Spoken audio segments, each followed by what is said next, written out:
मेरे साथ मिलकर पवित्र गायत्री का उच्चारण करें, अपने अंतःकरण और इस वातावरण को पवित्र बनाएं।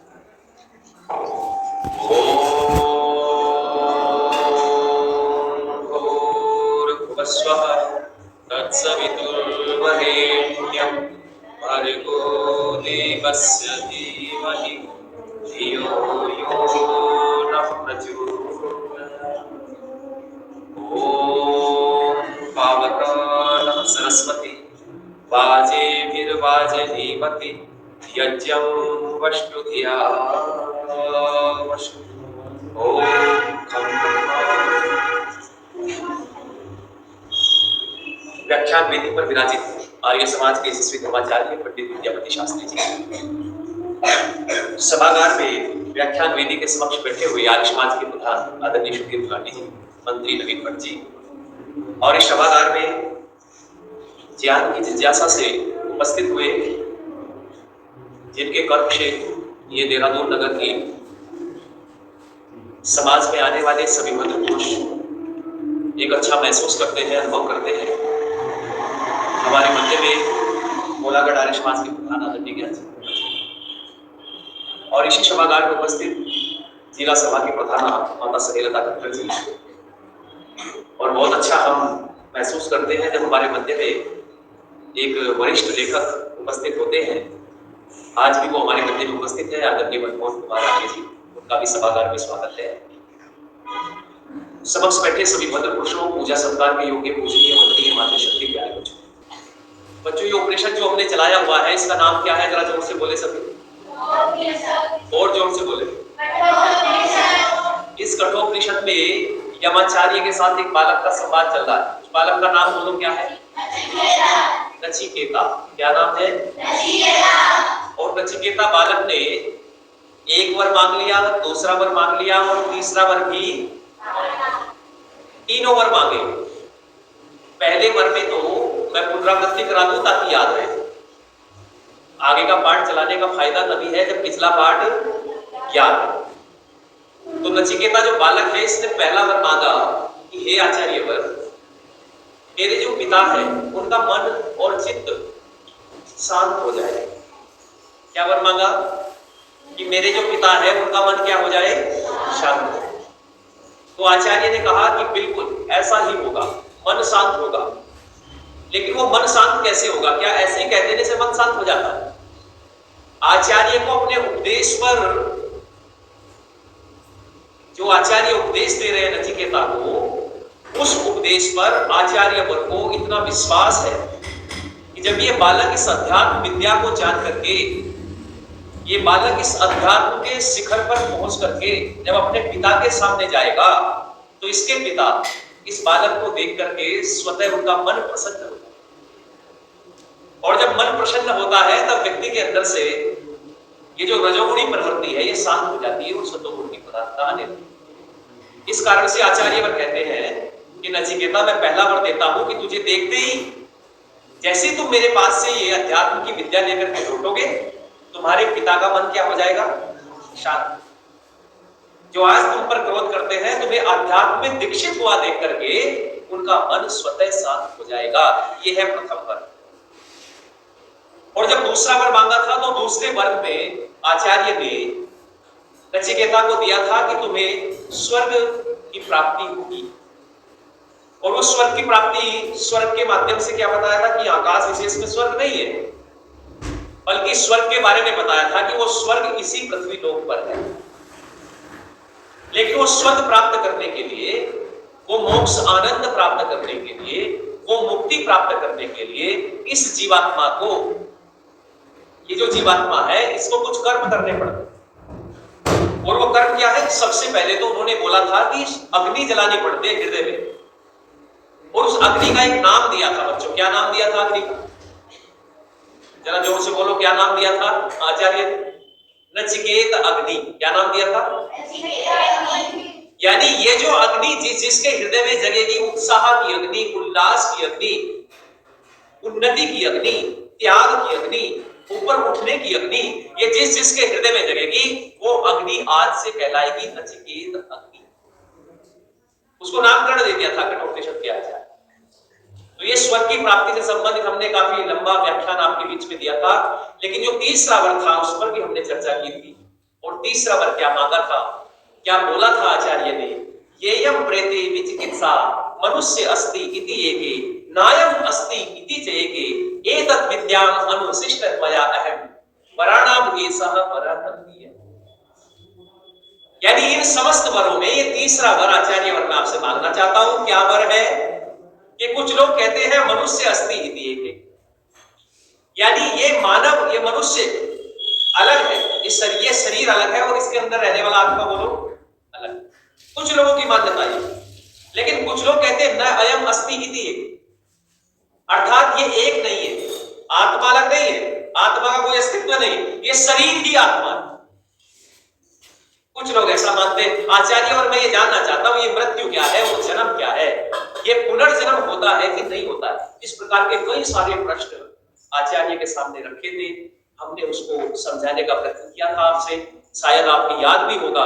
और हम इस क्रम तक पहुंच गए थे कि आचार्य ने देखा था बालक नचिकेता आयु में छोटा है लेकिन ज्ञान में क्या है, बोलो।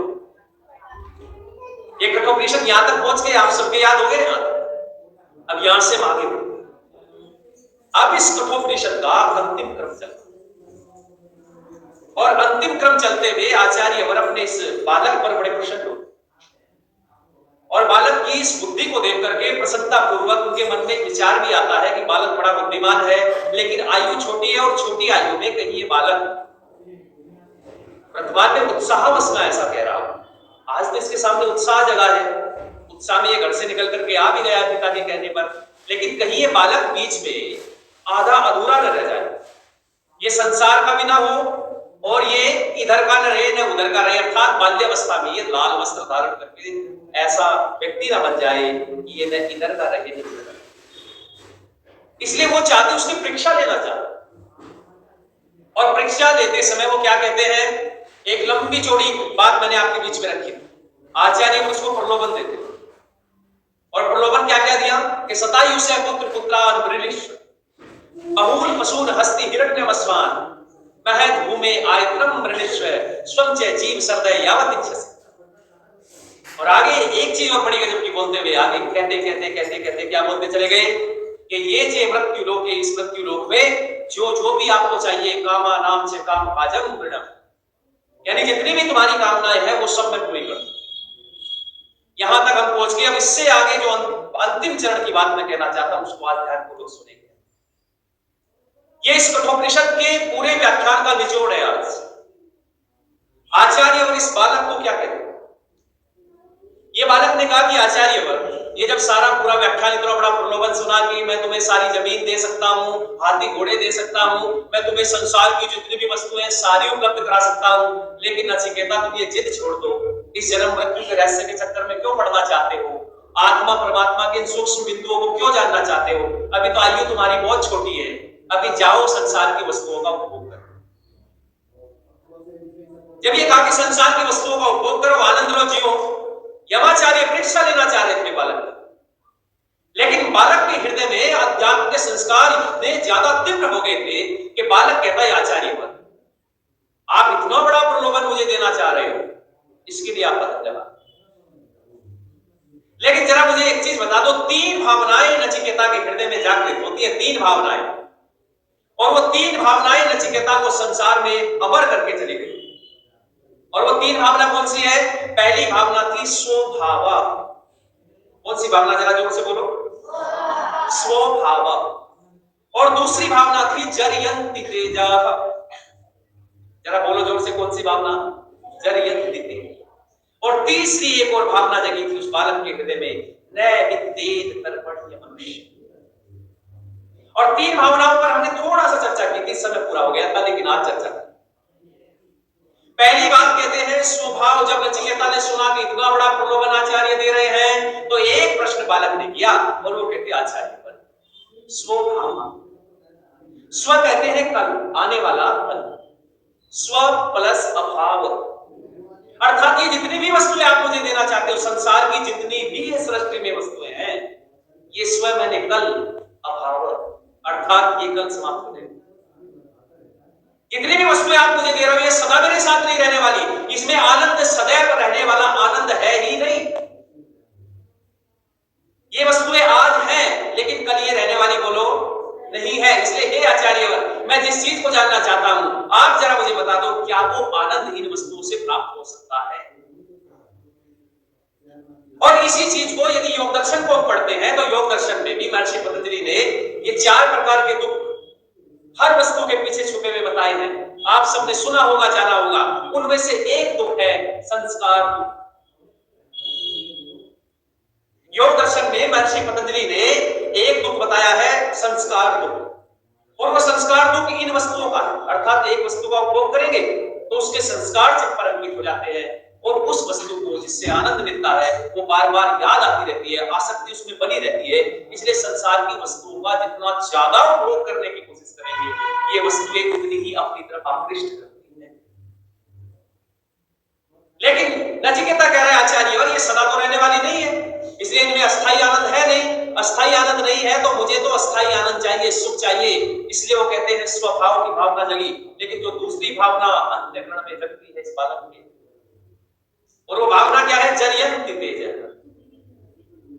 अर्थात ये जितनी भी वस्तुएं हैं आचार्यवर जो आप मुझे देना चाह रहे हैं, इन वस्तुओं के कारण मेरे तेज का नाश हो जाएगा। अब तेज का नाश कैसे हो जाएगा, तेज कैसे समाप्त हो जाएगा? 2 कारण मैंने बताए थे आपको। पहला कारण यह था कि जितनी भी वस्तुएं हैं संसार के अंदर, इन वस्तुओं का उपभोग करते समय जब हम इनका यूज करते हैं, इनका प्रयोग करते हैं, इन वस्तुओं को अपने जीवन के साथ जोड़कर देखते हैं तो क्या होता है? प्रथम स्थिति क्या आती है कि आज आपने जिस वस्तु का उपभोग किया है उस वस्तु का उपभोग करते करते आपकी जो इंद्रियां हैं वो इंद्रियां जिस वस्तु का उपभोग कर रही है, एक समय में जितनी मात्रा का उपभोग किया है अगले समय में उस इंद्रिय को उसकी ज्यादा मात्रा चाहिए होगी। अर्थात मन के अंदर जो इच्छाएं प्रज्वलित हो रही है वो इच्छा है कि एक समय में इतनी मात्रा लिए, अगले समय में उससे ज्यादा मात्रा लेगा, लेकिन इंद्रियों का सामर्थ्य घट जाएगा।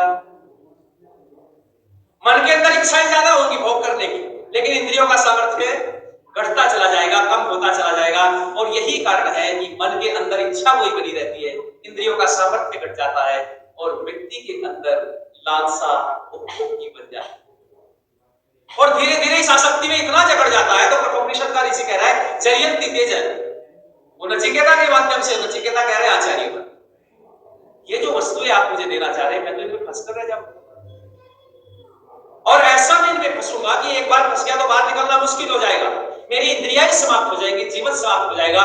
लेकिन ये वस्तुओं के उपभोग की जो तृष्णा है ये बिल्कुल भी समाप्त होने वाली बोलो। एक राजा का नाम आपने सुना होगा और वो बहुत प्रसिद्ध राजा हुए, और ये राजा कौन हुए? महाराज भर्तृहरि। और महाराज भर्तृहरि ने अपने शतकों में एक चीज बड़ी सुंदर लिखी है, एक श्लोक लिखा हुआ, और वो क्या कहते हैं कि भोगा न भुक्ता वयमेव भुक्ता, तपो न तप्तम वयमेव तप्ता, कालो न यातो वयमेव याता, तृष्णा न जीर्णा वयमेव। अर्थात वो भर्तृहरि कह रहे हैं कि मैंने इन समस्त संसार की जितनी भी वस्तुएं हैं इनका खूब भोग करके देखा, मैं इनका भोग करता रहा, मैं सोचता था कि इनसे बहुत बड़ा आनंद मिलता है, बड़ा सुख मिलता है, बहुत सारी तृप्ति मिलती है, लेकिन जितना जितना इनका आनंद लेता चला गया इनमें फंसता चला गया। अर्थात मैं शरीर को सोच रहा था ये शरीर केवल इन वस्तुओं के आनंद के लिए ही बना है, लेकिन मेरे साथ तो उल्टा हो गया। और उल्टा क्या हुआ? भोगा ने भुगता मैं भुगता, मैंने भोगने की कोशिश की थी, मैं संसार की सारी वस्तुओं का उपभोग कर लूंगा, लेकिन इन वस्तुओं ने क्या कर दिया? मेरा उपभोग कर दिया। अर्थात मेरी इंद्रियां जो है ये शिथिल हो गई है, अब ये उपभोग नहीं करना चाहती। अब डॉक्टर ने भी बोल दिया है कि यदि एक गुलाब जामुन से ज्यादा खाया तो क्या हो जाएगी? डायबिटीज। और डायबिटीज हो जाती है तो फिर बहुत सारी समस्याएं सामने आ जाती। लेकिन मन में इंद्रिया, मन क्या कह रहा है कि नहीं नहीं खाओ और खाओ, लेकिन डॉक्टर ने कह दिया यदि खाया तो समाप्त हो जाओगे, जीवन लीलाएं समाप्त हो जाएगी। तो इसलिए कहने का अभिप्राय है कि वस्तु जितनी भी संसार की है, जितना ज्यादा से ज्यादा उपभोग करने का प्रयत्न करते हैं उतनी ये स्वयं को समाप्त कर देते। भोगा न भुक्ता वयमेव भुक्ता, तपो न तप्तम वयमेव तप्ता, कालो न यातो वयमेव याता। ये जो जितने तप है, आजकल देखा आप लोगों ने प्रक्रिया ने उस समय जिस समय प्रक्रिया हुए हैं उस समय इस तरीके के तप लोग करते हैं। तप का अर्थ अलग है, शास्त्रों में तप का अर्थ बहुत ऊंचा है। इंद्रियों को संयमित रखने का नाम तप है। जो हमारी इंद्रियां हैं उनको संयम से चलाना तप है। लेकिन लोगों ने तब क्या समझ लिया कि चारों तरफ आग जलाई, बीच में बैठ गए और अध्यात्म के समझने लगे कि ये बहुत ऊंचे शिखर पर जाने का प्रयत्न कर रहा है। तो ऐसे तपस्वी लोग कहते हैं जितना भी तप करने का प्रयास करते हैं, हठ योग करने की कोशिश करते हैं, ये सारे तप तुम्हें समाप्त कर देंगे, लेकिन तुम्हारे तप नहीं। कालो ने या तो वह काल को कोई जीत नहीं पाया। समय की ये समय जो है ये पूरा का पूरा समय ऋषिवर दयानंद ने सत्यार्थ प्रकाश के अंदर एक संपत ब्राह्मण का प्रमाण दिया और वो क्या कहते हैं कि ये जितना भी काल है, काल को कहते हैं वो संवत्सर के 12 महीने, और इनको देवता की श्रेणी में रखा है, इनको रुद्र काल। जहां 33 देवताओं का वर्णन कर रहे हैं वहां इन 12 महीनों को भी देवता की श्रेणी में रखा है, और 33 देवताओं में ये 12 महीने आते, इनको रुद्र कहा।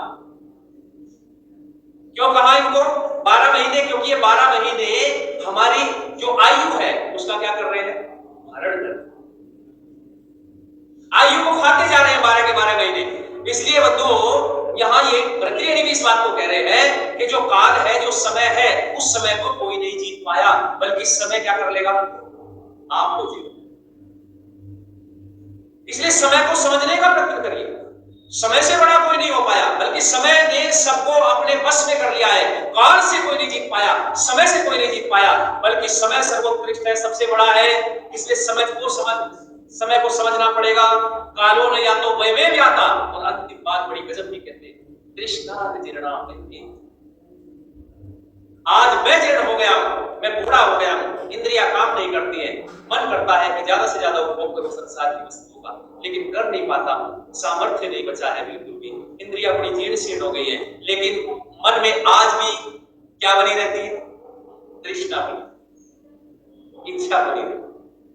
घर परिवारों के अंदर देखो, जो बुजुर्ग माता पिता होते हैं, वो बुजुर्ग माता पिता घर में बच्चा को सामान लेकर के आता, अपने बच्चों को देता, लेकिन माता पिता की बूढ़ा बूढ़े की जो अवस्था हो गई है उस समय इच्छा बनी रहती है कि बराबर मात्रा में ये वस्तु मुझे भी मिले।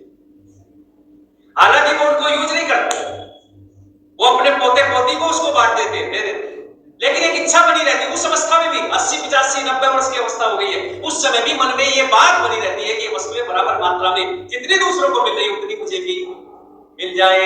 इसलिए संसार के अंदर कितने बूढ़े बन जाना, कितनी आयु को प्राप्त कर लेना, पर ये इच्छा कभी समाप्त होने वाली बोलो नहीं है। शरीर समाप्त हो जाएगा पर इच्छा समाप्त। और किसी ने तो मुस्कुराते हुए एक बात लिख दी है कि अंगम गलितम गलितम मुंडम रसन विहीनम जातम मुंडम वृद्धो याति कृत्वा दंडम तदपीने मुच्यत्यासा। इच्छा के बारे में लिखा है कि सर के बाल पक गए, शरीर पर, चेहरे पर झुर्रियां आ गई हो, दसम विहीनम जातम दुंडम, और 10वीं अर्थात जो मुख है ये दांतों से विहीन हो गया हो, सारे दांत गिर गए हो, ऐसी कुरकुर वृद्धावस्था आ गई हो, उस समय में भी व्यक्ति की एक इच्छा बनी रहती है, क्या? मुच्यत्यासा, अर्थात ये शरीर छोड़ने की इच्छा तब भी बोलो। सदैव इच्छा बनी रहती है कि मैं इस शरीर में रहूं, ये शरीर न छोड़ूं, मृत्यु को प्राप्त न हो, अर्थात इच्छा इतनी प्रबल होती है व्यक्ति की, वो इच्छा नहीं। इसलिए इसी बात को कहा है कि संसार में इस इच्छा से जीतना चाहते हो, इच्छा से आगे बढ़ना चाहते हो, तो क्या करना पड़ेगा? संयमित जीवन जीना। और यमाचार्य इसी बात के लिए कह रहे हैं कि जितना जितना वस्तुओं का उपभोग करता जाऊंगा, उपभोग से बना नहीं है, लेकिन शास्त्रों ने एक बात कहती है, त्याग पूर्वक। और इसी बात को यमाचार्य नचिकेता को समझा रहे हैं। क्या कहते हैं? जरियंती तेजा, कि जितना जितना नचिकेता बोल रहे हैं आचार्य, और मुझे इन वस्तुओं में फंसाना चाह रहे हो, मैं जितना जितना उपभोग करता जाऊंगा इनके संस्कार मेरे चित्त पर बनते जाएंगे, और मैं तो जिस चीज के लिए आया हूं उससे तो मैं छूट जाऊंगा, उससे तो मैं पीछे हट जाऊंगा। आचार्य और मुझे तो जन्म मृत्यु का रहस्य। जब ये बात कही और एक बात, एक हृदय में भावना और जगी थी, और वो बड़ी प्रबल थी भावना, और वो भावना उस नचिकेता को बड़ा महान बनाती है। और भावना क्या थी? नैमित्तेन कर्मणि। वित्तेन तर्पणीय, कोई तृप्ति नहीं होता है। आज 1000 कमा रहे हैं, लाख कमाने लगेंगे तब तृप्ति नहीं होगी, करोड़ कमाने लगेंगे तब तृप्ति नहीं होगी। अर्थात एक ऐसी अवस्था बनती चली जाती है मन के अंदर कि और आ जाए, और आ जाए, और आ जाए। लेकिन इस वित्त से, इस धन से आज तक किसी की तृप्ति नहीं हो पाई है आचार्य। और आप कैसे मुझे तृप्त कर सकते? जब आचार्य ने इतना बड़ा प्रलोभन देने का प्रयास किया, ये भी ले लो, वो भी ले लो, दुनिया की सारी जमीन ले लो, संसाधन ले लो, हाथी घोड़े ले लो, सब कुछ ले लो, सारा ऐश्वर्य ले लो, लेकिन ये सुनने के बाद में नचिकेता कह रहा है आचार्य पर, मैंने तो ये सुना है कि न वित्तेन तर्पणीय मनुष्य, आप मुझे कैसे तृप्त कर सकते हो इस तरह से? आहा, जब ये बात सुनी, सुन करके मन ही मन में बड़े प्रसन्न हो रहे हैं आचार्य, अपने योग्य शिष्य को पा करके मन ही मन में प्रसन्न हो रहे। क्यों? क्योंकि वो तो परीक्षा ले रहे थे। ऐसे प्रबल आचार्य नचिकेता की परीक्षा ले रहे थे कि देखना चाहता हूं ये बच्चा अध्यात्म के उस बड़े चीज को, जो विवेक वैराग्य को जगा करके मोक्षानंद की प्राप्ति कराती है, ऐसी विद्या को ये नचिकेता प्राप्त करने के योग्य है क्या? पृष्ठभूमि देख रहे थे, पात्र को देख रहे थे कि पात्र कैसा है, योग्य पात्र है। और जब ये जांच लिया या देख लिया, नचिकेता कहता है आचार्य पर इस धन से तो किसी की तृप्ति नहीं हो सकती है। और ये जब बात मैंने देखी तो एक चीज मेरे याद आ रही, मैं पढ़ रहा, एक छोटा सा दृष्टांत। एक राजा का जन्मदिन था और उस जन्मदिन पर राजा ने प्रजा को आमंत्रित किया अपने महल के अंदर। अब प्रजा महल के अंदर आ गई और उन प्रजा में एक साधु महात्मा भी आ गया। सब प्रजा बैठी और राजा बड़ा प्रसन्न है। राजा कहता है आज मेरा जन्म दिवस है, मैं सबको कुछ न कुछ देना चाहता हूं। उसने महात्मा, साधु महात्मा के पास में गया और जाकर के उनको एक अच्छा स्थान दिया, उनका आतिथ्य सत्कार किया और कहने लगा भगवान आज मेरा जन्म दिवस है, मैं आपको कुछ देना चाहता हूं, बताओ आपको क्या चाहिए? तो ये महात्मा जी कहने लगे कि मेरे पास में सब कुछ है, ईश्वर ने मेरे पास में सब कुछ दिया हुआ है, मुझे किसी चीज की आवश्यकता नहीं है राजा। लेकिन राजा कहने लगा हे गुरु, हे महात्मा, आज मेरा जन्म दिवस है, मैं कुछ देना चाहता हूं, कोई तो चीज होगी जो तुम्हारे पास में नहीं है, कुछ भी मांगो, मैं सब कुछ देने को तैयार हूं, मेरे पास में किसी चीज का अभाव नहीं है, आप एक बार मांगो तो सही। तो ये महात्मा कहने लगे कि यदि तुम देना ही चाहते हो तो ये मेरा जो पात्र है इसको स्वर्ण मुद्राओं से भर दो। तो पात्र जो महात्मा जी के पास में था वो सामने रख दिया और स्वर्ण मुद्राएं, राजा ने कहा ये कौन सी बड़ी बात है, स्वर्ण मुद्राओं से भर दो। मैं तो अपने कोषाध्यक्ष को आदेश दिया कि जाओ स्वर्ण मुद्रा लाओ, उठा करके इसके पास। अब कोषाध्यक्ष गए और जाकर के स्वर्ण मुद्राएं लाए, पात्र में रखते हैं और स्वर्ण मुद्राएं पात्र में आते गए। अब वो स्वर्ण मुद्राएं लाते रहे, पात्र में डालते रहे, गायब होती रही, लाते लाते लाते लाते सारा खजाना खाली हो गया। और जब खजाना खाली हो गया तो ये कहने लगे, राजा हाथ जोड़ के खड़ा हो गया, भगवान ये पात्र तो कोई चमत्कारी पात्र, मैं जानता जाता हूं और ये बर्तान, इस चमत्कार का रहस्य मुझे बता दो जरा, इस चमत्कार का रहस्य क्या है? ये पात्र तो ऐसा, मेरा खजाना खाली हो गया है, मैं बड़ा स्तब्ध हो गया हूं देख करके, ये बढ़ता ही नहीं है। अब साधु महात्मा कहने लगे राजन, ये पात्र हमारा मन है। क्या बोला जरा जोर से बोलो, ये पात्र हमारा है। ये दृष्टांत, ये कहानियां केवल समझाने के लिए होती हैं। ये पात्र जो है जिसमें जितनी भी संपत्ति डालते जा रहे हैं सारी संपत्ति अचानक से हो जाती है, ऐसा ये मन है। आज हमारे पास में बाइक है, उससे हमारा काम चल रहा है ठीक से, लेकिन मन में इच्छा बनती है कि बाइक तो दुनिया के पास में है, मोटरसाइकिल तो दुनिया के पास में, क्यों ना अच्छी सी कार ले। अब कार भी घर में आ गई, लेकिन पड़ोसी के यहाँ बड़े वाली कार है, तो फिर मन कहेगा कि देखो पड़ोसी इतनी बड़े वाली कार में घूम रहा है, तो छोटी सी कार में घूम रहा है, हालांकि छोटी सी काम चल रहा है, लेकिन मन ने कहा नहीं और पैसे खर्च करो, और वो ज्यादा धन इकट्ठा करता है और इकट्ठा करके और ज्यादा बड़ी कार खरीद करके लाता है, लेकिन उससे भी तृप्ति नहीं होती। दूसरे के पास में तो हवाई जहाज है, अब फिर हवाई जहाज को खरीदता है, सारी जिंदगी भर अपने जिस काम के लिए आया था उस काम को छोड़ देता है, जिस आत्मा के सर्वांगीण विकास के लिए ईश्वर ने भेजा था उसको भूल जाता है, वो संसार के भोग के चक्कर में। इसलिए कहता है न वित्तेन तर्पणीयो, जरा इस बात से गांठ बांध लेना लोगों, धन कमाना बहुत आवश्यक है, बहुत जरूरी है, लेकिन एक चीज याद रखना कि वो महात्मा भी उस बात को याद रखना जो राजा से कहता है कि राजन मैं आवश्यकताओं में जीता, मैं इच्छाओं में नहीं जीता। मैं आवश्यकताओं में जीता हूं आज जितनी मुझे आवश्यकता है। और जो जो व्यक्ति संसार में जन्म लेने के पश्चात आवश्यकताओं में जीना सीख जाता है, इच्छाओं को छोड़ देता है, ऐसा व्यक्ति संसार में अमर हो जाता है, महान हो जाता है। आवश्यकताओं में जियो, लेकिन इच्छाओं में जीने का जब से प्रयत्न शुरू कर दोगे तभी से अवनति शुरू हो जाएगी। इसलिए इस बात को गांठ लगाना, नए वित्त अंदर पढ़ियो, आज तक कोई तृप्ति नहीं हो पाया वित्त से, धन से किसी की तृप्ति नहीं हो पाई है। जब ये बात सुनी तो आचार्य बड़े प्रसन्न हुए और कहने लगे, हे नचिकेता, तेरे जैसे शिष्य को पाकर के धन्य हो। ये शब्द है, हे नचिकेता, तेरे जैसे शिष्य को पाकर के मैं धन्य हो गया हूं। तो कहते आचार्य वर, मैं आपके पास जो मांगने आया हूं जरा मुझे वो बता दो। और वो अंतिम शब्दों में क्या बात कहते हैं कि हे नचिकेता, संसार में दुनिया में दो तरह के मार्ग हैं। संसार में दुनिया में दो तरह के मार्ग है। उस मार्ग का वर्णन करते हुए यमाचार्य कहते हैं, एक मार्ग है श्रेय मार्ग और दूसरा मार्ग है प्रेय मार्ग। और कठोपनिषद के ऋषि ने इन मार्गों का अलग अलग नामकरण किया है दोनों का। यानी कहते हैं एक विद्या का मार्ग है और दूसरा बोलो अविद्या का मार्ग। श्रेय मार्ग को विद्या का मार्ग कहा है और प्रेय मार्ग को अविद्या का मार्ग कहा है। और आचार्य वर के मन में जो शंका थी कि कहीं ये बालक पात्र इस विद्या का अधिकारी है या नहीं, वो शंका का उनके सोल्यूशन हो गया है, समाधान हो गया है। और अब अपने पुत्र, अपने बालक नचिकेता की प्रशंसा करते हैं। और प्रशंसा में इतने भाव विभोर हो गए आचार्य वर, और वो कहते हैं कि हे नचिकेता बालक, मैं तुझे पाकर के प्रसन्न हो गया हूं। लेकिन मैं ये भी कहना चाहता हूं दुनिया के आने वाले लोगों से इस ग्रंथ के माध्यम से कि नचिकेता, तुम श्रेय मार्ग के अनुगामी हो, तुम प्रेय मार्ग के नहीं बल्कि किस मार्ग के बोला? श्रेय मार्ग के अनुगामी हो। अर्थात तुम विद्या के जानकारी प्राप्त करने वाले बहुत अच्छे जिज्ञासु हो। तुम असली पात्र हो। सीधी सीधी भाषा में कह रहे हो कि तुम अध्यात्म विद्या के पात्र हो। और अब मैं तुम्हें इस अध्यात्म विद्या को देने का प्रयास कर रहा हूं। तुम श्रेय मार्ग पर चलने वाले हो। अच्छा देखो, श्रेय मार्ग और प्रेय मार्ग क्या है? श्रेय मार्ग और प्रेय मार्ग में अंतर समझ लीजिए जरा थोड़ा सा। यानी एक मार्ग ऐसा है जिस मार्ग में 10-10 किलोमीटर लंबे, ऐसा मैं एक उदाहरण देकर के समझा रहा हूं।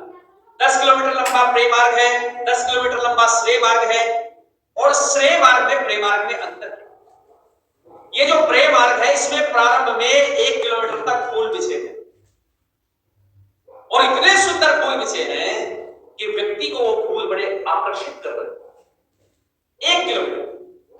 लेकिन 1 किलोमीटर के बाद जो 9 किलोमीटर का मार्ग है वो भयंकर कंकड़ों से, कांटों से भरा हुआ है। और ये जो श्रेय मार्ग है, इस श्रेय मार्ग में 1 किलोमीटर तक कांटे हैं। लेकिन आगे जो 9 किलोमीटर का मार्ग है, उस मार्ग में बहुत सुंदर, सुगंधित, पुष्पित, पल्लवित, बहुत अच्छे किस्म के और सुंदर किस्म के फूल बिछे हुए हैं। उन फूलों को हम देख नहीं पा रहे हैं, वो कांटे हमको दिख जाते हैं श्रेय मार्ग वाले, और इसको हम छोड़। लेकिन प्रेय मार्ग पर जो फूल बिछे हुए हैं वो फूल हमें आकर्षित करते हैं, उस प्रेय मार्ग की तरफ बढ़ जाते हैं। अर्थात वो प्रेय मार्ग क्या है? संसार की वस्तुओं को उपभोग करने वाला मार्ग।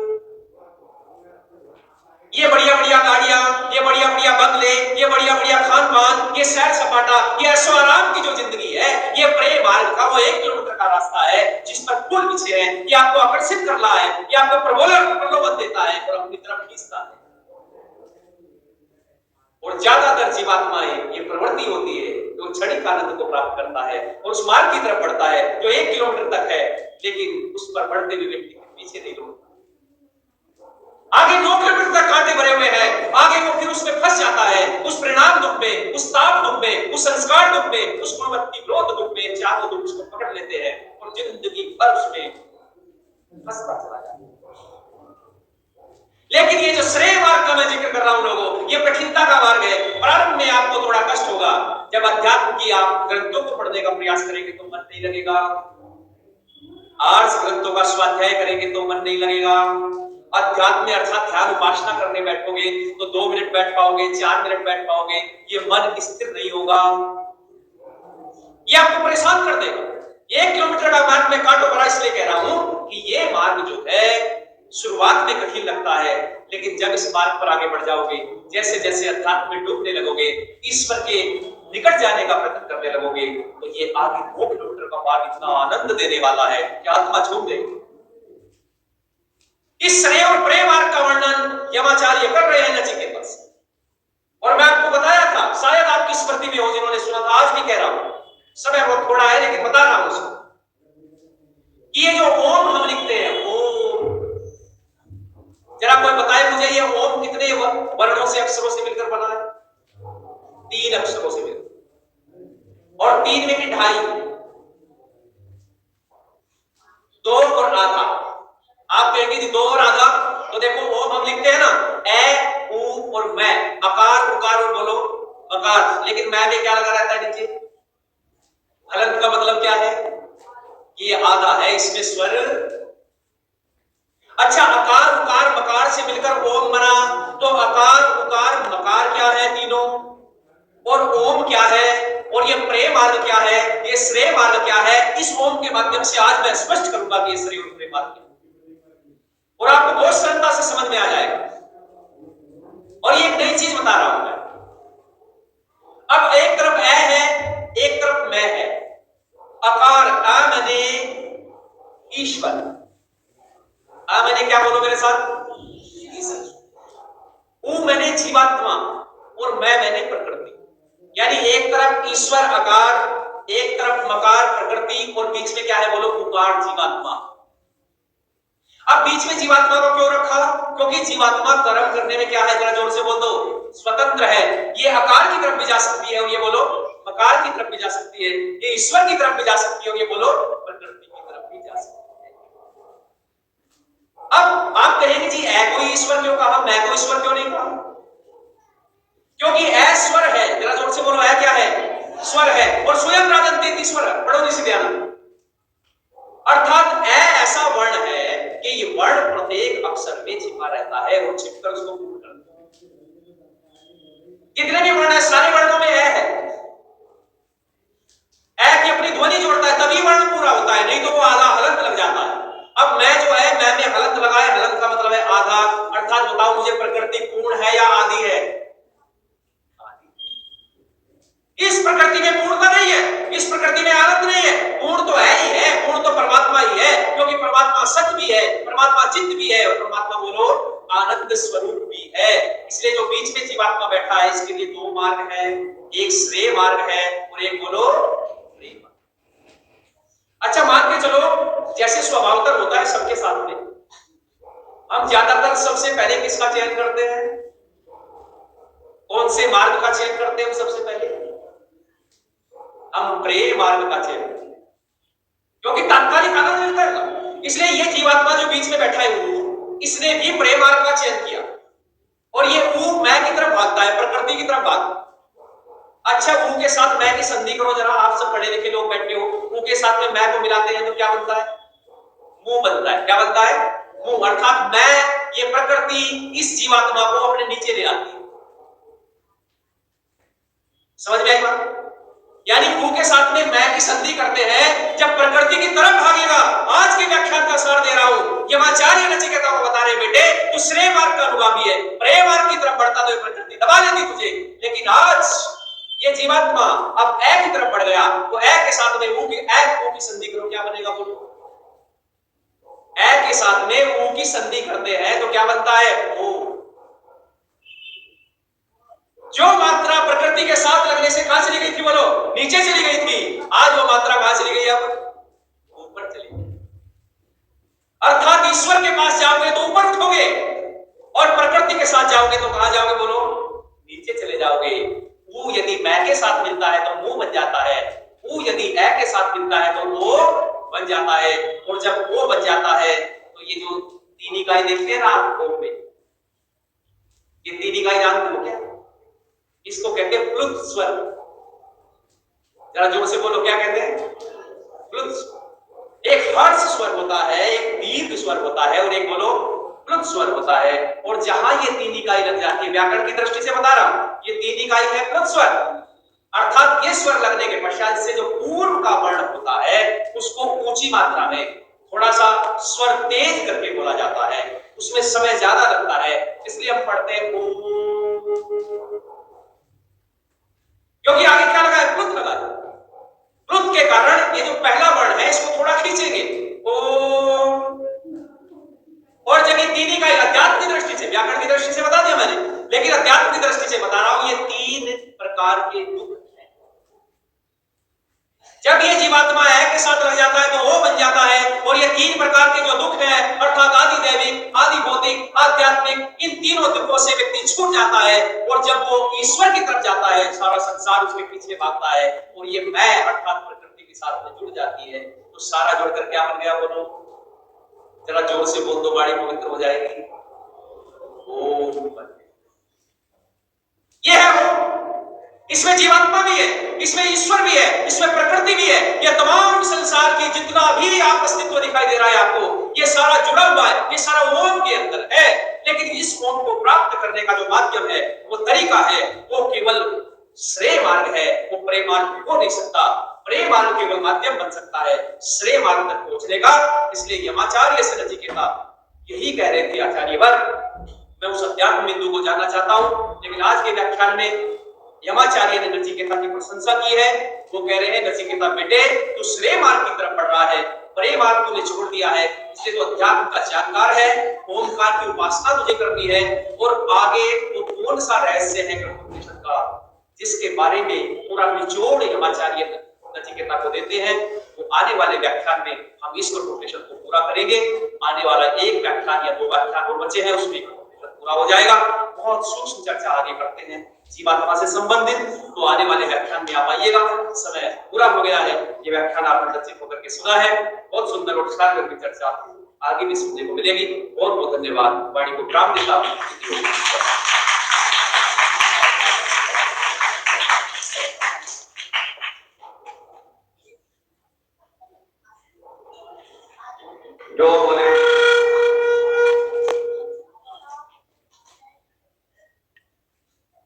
जो बोले सो भवे। बहुत सुंदर चर्चा चल रही थी। नाचिकेता जो जिज्ञासा बनकर आया था, यमाचार्य ने जब उसको ज्ञानी पाया और उसी ज्ञानी को एक बड़ा ज्ञानी उपदेश दे रहा है, उनका समाधान बता रहा है मुझे प्रश्नों का। और अंतिम प्रश्न जो मुख्य प्रश्न रहा नाचिकेता का, जन्म और मृत्यु का रहस्य, उस रहस्य के बारे में बात करते करते जब भाव की व्याख्या की गई, तीन भाव की व्याख्या उन्होंने करके बताई। भोग की स्थिति क्या होती है, भोग के उपरांत की स्थिति क्या होती है, और इच्छा समाप्त कभी नहीं होती, मन की इच्छाएं बनी रहती हैं। उन इच्छाओं से दूर होने के लिए दो मार्ग, शिव मार्ग और प्रेम मार्ग, तो गीता में भी कृष्ण महाराज ने भी बताया है। आध्यात्मिक उन्नति के लिए आध्यात्मिक मार्ग ही अपनाना होगा।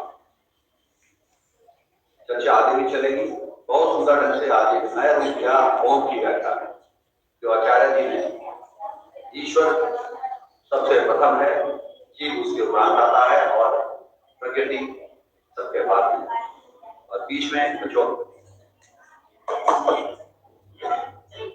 जीव अगर ऊपर जाता है, ऊपर जाना चाहता है, तो ईश्वर से मिलन होता है, अन्यथा प्रकृति के साथ में नीचे ही नीचे चला जाता है।